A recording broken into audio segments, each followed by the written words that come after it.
Alors, j'ai été invité à passer à la radio pour parler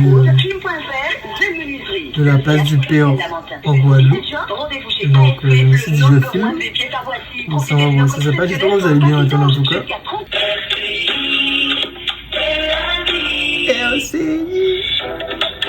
Qu'à la vie, être au cœur de la vie, au cœur de l'actu.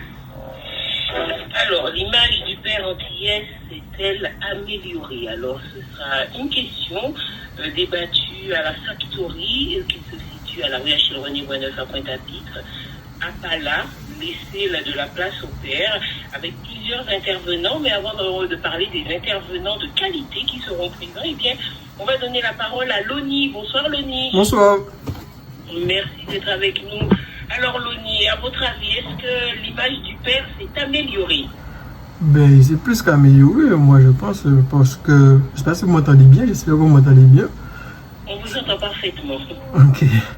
Mais selon ce que je vois, moi je trouve que le père aussi guadeloupéen a sa place et il fait tout ce qu'il faut pour que nos enfants puissent grandir convenablement. C'est juste qu'il arrive parfois qu'il y a des exceptions et qu'on met plus les exceptions en avant que les bonnes actions. Et j'espère qu'en faisant ce débat vendredi, on pourra changer la donne. Je suppose que vous êtes père de famille. Oui, mais je suis jeune papa quand même. J'ai depuis 9 mois, donc c'est tout récent. Ah d'accord, papa neuf. Oui, un papa neuf. Alors comment vivez-vous votre paternité, Loni? Ben, que du bonheur, franchement, j'ai quand même eu la chance d'élever mon neveu.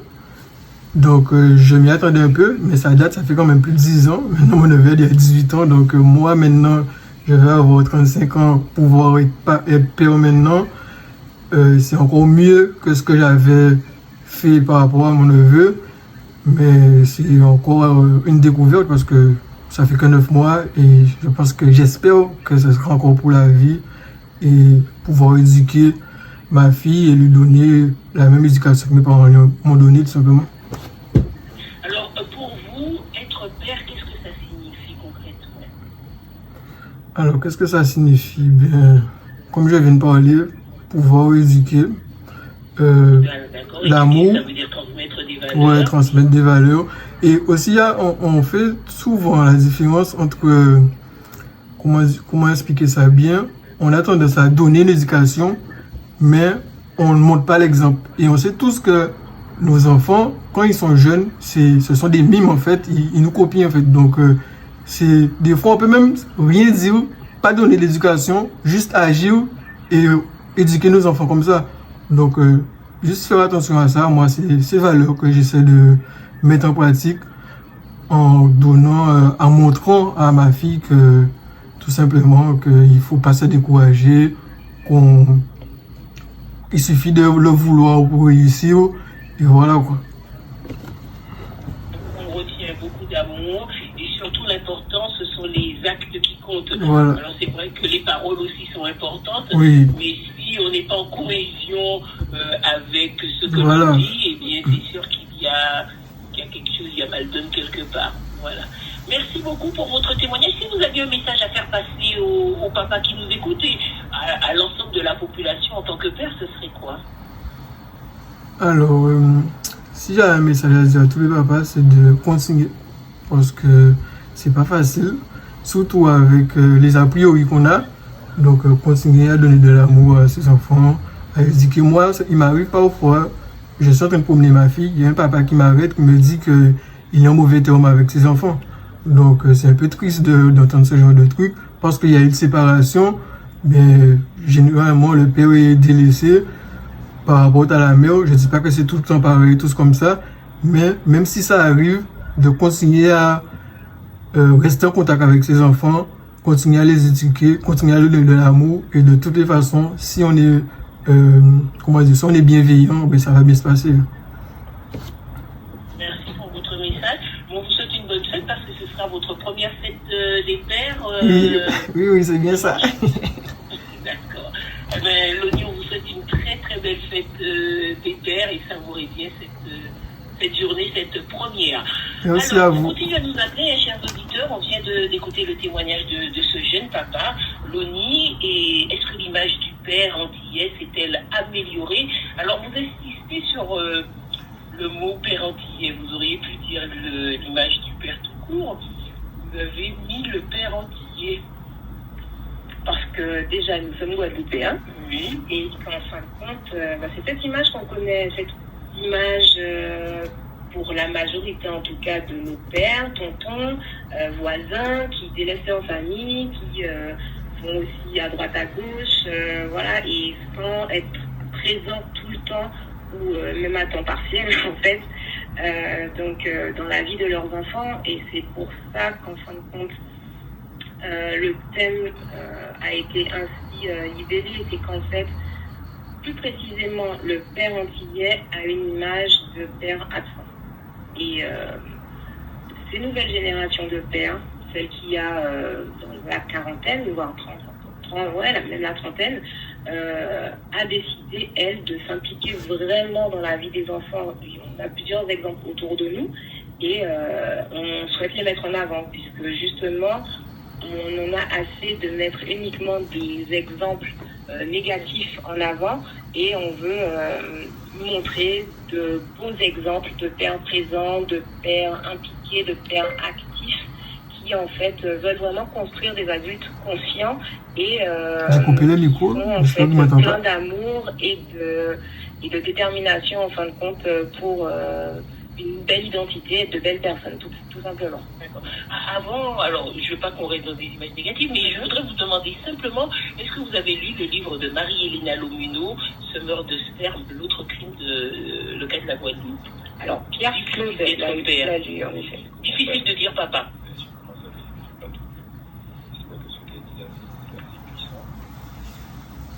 On n'entend pas bien lui. C'est à travers des témoignages qui datent de quelques années. Voilà, donc.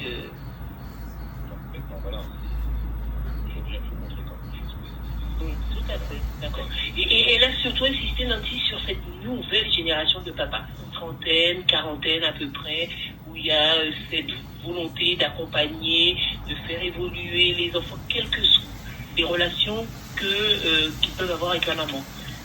Oui, mais je la rejoins parfaitement, c'est exactement ça. Aujourd'hui, je pense que, je répète, tout ce qui est réseaux sociaux avec une prise de conscience également, nous avons des générations qui sont conscientes de la bonté que pour avoir des enfants, c'est l'avenir, tout simplement, et donc il faut maintenant mettre en place, il faut qu'il y ait un équilibre, tout simplement.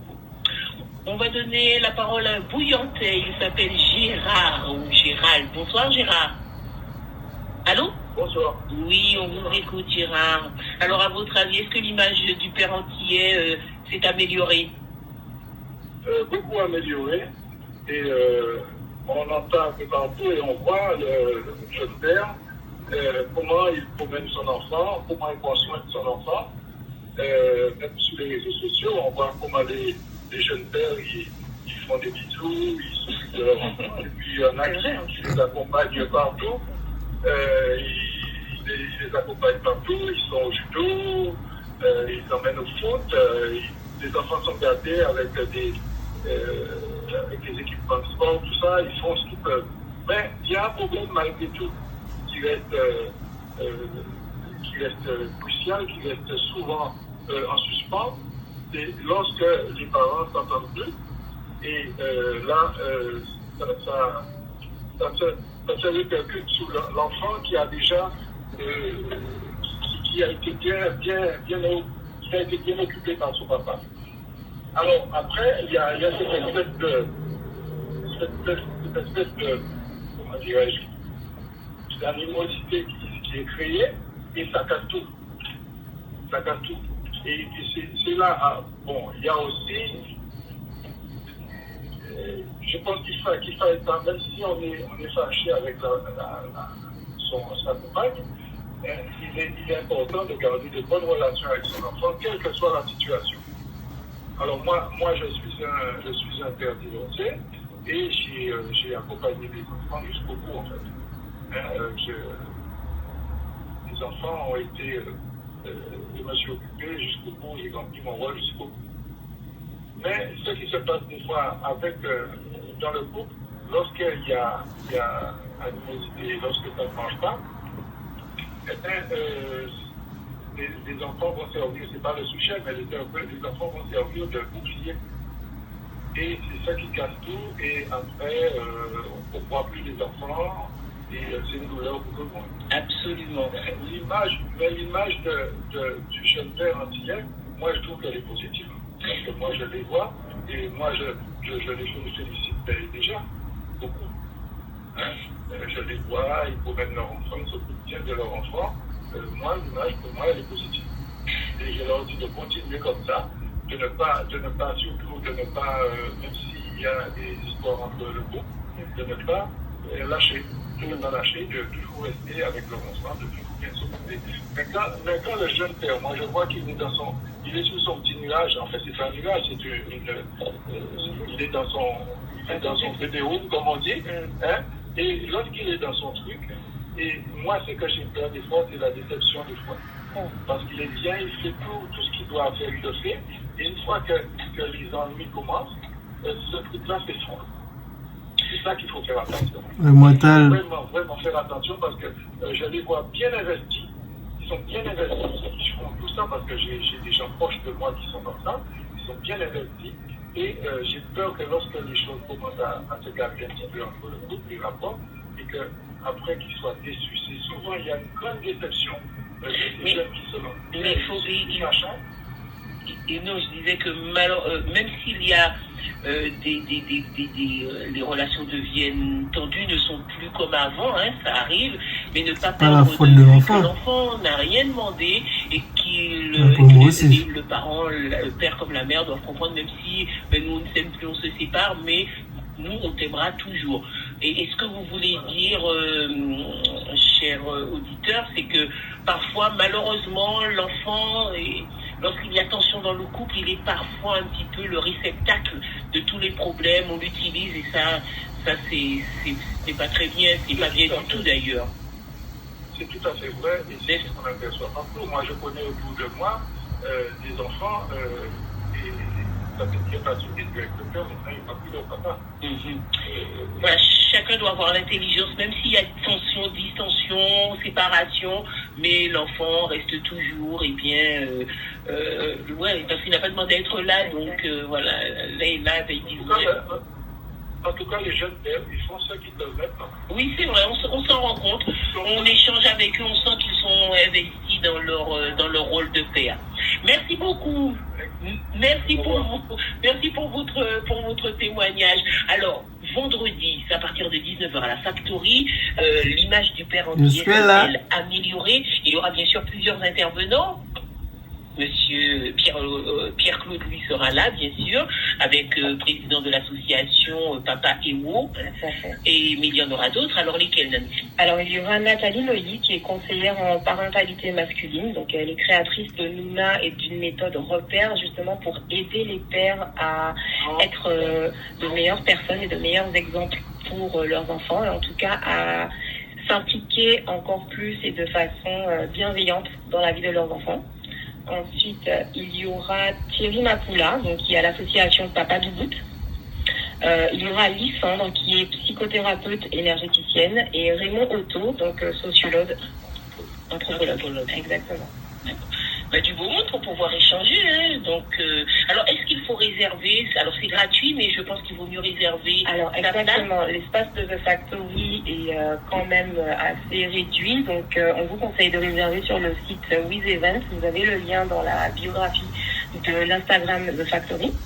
Et sur le lycée HB aussi. Bienvenue. Et on est. Il y a peut-être un numéro de téléphone aussi pour ceux qui le souhaitent ou pas? Oui, alors c'est le 05 90 91 51 77. Voilà, donc les places sont limitées, donc les personnes qui souhaitent y participer, mais pas tes manœuvres. Exactement. D'accord. L'image du père antillais s'est-elle améliorée? Alors, l'émission de l'association Papa Ewo, Pierre-Claude, qu'est-ce que vous allez faire? Quels sont les objectifs et missions de cette association? Alors, l'objectif, c'est de pouvoir accompagner les papas dans leur relation père-enfant. Tous les papas. Parce que vous entendez, mais ils accompagnent les papas dans les relations père-enfant. Liés avec leurs enfants. Comment? Et grâce à l'écoute, le conseils qu'on pourrait leur apporter et l'éveil. Donc durant à peu près 10-11 mois, j'ai réussi à créer un réseau de professionnels qui vont permettre de pouvoir accompagner au mieux les papas, tout simplement. Parce qu'il faut prendre conscience aussi d'autre chose, c'est que il y a des blessures intérieures qui interagissent à l'intérieur, et donc il y a certains pères qui ont du mal en fait à se mettre en avant. Et donc moi je vais les emmener à être eux-mêmes pour être le super héros que leur enfant voit, tout simplement, le super papa que les enfants voient. D'accord. Voilà, c'est bien dit. Hein. Donc, vous avez certainement, vous nous avez parlé un petit peu de votre situation, papa de 3 enfants, mais séparé des mamans. Et donc, c'est de par votre expérience que vous allez pouvoir justement leur apporter justement ce soutien à ces papas. Ils sont peut-être plus pudiques, ils ont peut-être un petit peu plus de mal à parler de leur souffrance, de leurs difficultés en tant que papa. C'est exactement ça. Il y a mon expérience personnelle, mais professionnelle également. Et donc, pour moi, il était essentiel que l'on puisse créer un endroit pour qu'il puisse avoir un échange entre papa et sans jugement surtout, et pouvoir parler de tout sujet, et normalement celle de la relation père-enfant.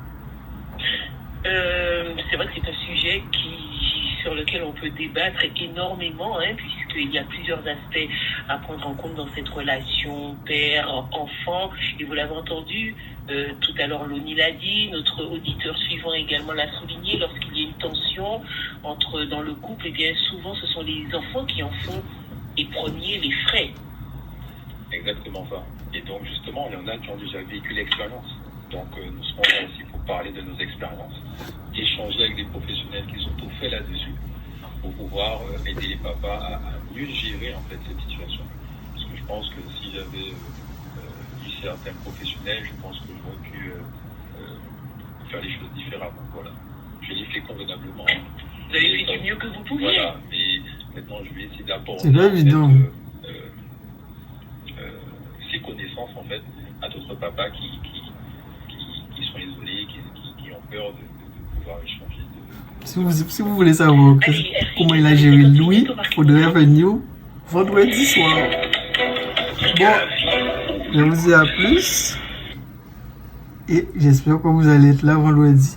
La vidéo est longue, mais bon, désolé.